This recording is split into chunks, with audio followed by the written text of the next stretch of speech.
Il y a des grandes occasions qui appellent un maquillage un peu plus sophistiqué.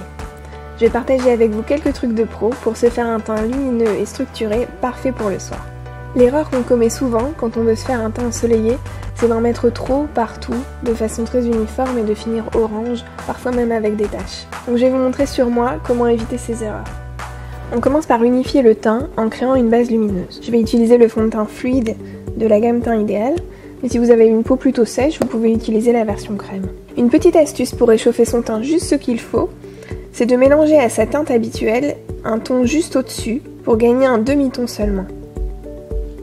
Comme on travaille une teinte plus foncée que notre carnation, il faut vraiment bien veiller aux possibles démarcations avec la racine des cheveux et le sourcil.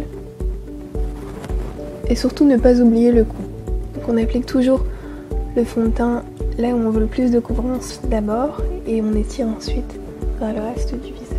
Ensuite, on va réchauffer certaines zones avec la poudre bronzante, ce qui nous permettra de rééquilibrer les volumes du visage. Donc on peut l'appliquer en diagonale si on a un visage rond et qu'on veut l'affiner. Si vous avez plutôt un visage long et fin, vous pouvez l'appliquer un peu plus à l'horizontale.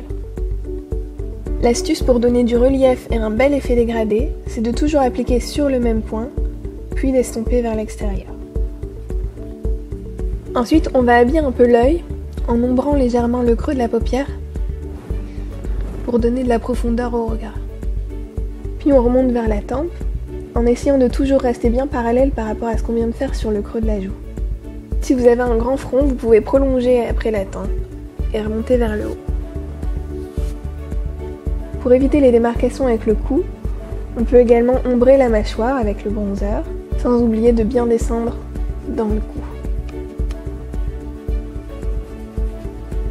Vous pouvez l'appliquer aussi sur le nez, là où le soleil viendrait naturellement taper, ou de petites touches sur les bords si vous désirez plutôt l'affiner.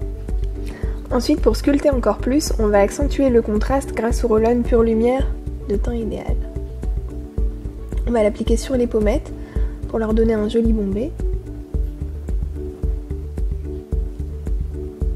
On peut remonter jusqu'à la racine des cheveux pour accentuer le contraste entre l'ombre qu'on a faite ici et celle qu'on a faite au centre de la joue, en veillant bien de dégrader l'ensemble. Également sous et sur le sourcil, ainsi qu'à l'intérieur de l'œil, pour agrandir le regard. Voilà les quelques étapes qui vous permettront d'avoir un look lumineux et structuré, parfait pour les occasions spéciales et ce quel que soit votre type de visage. Si vous avez des questions, n'hésitez pas à les poser en commentaire de cette vidéo et j'y répondrai volontiers.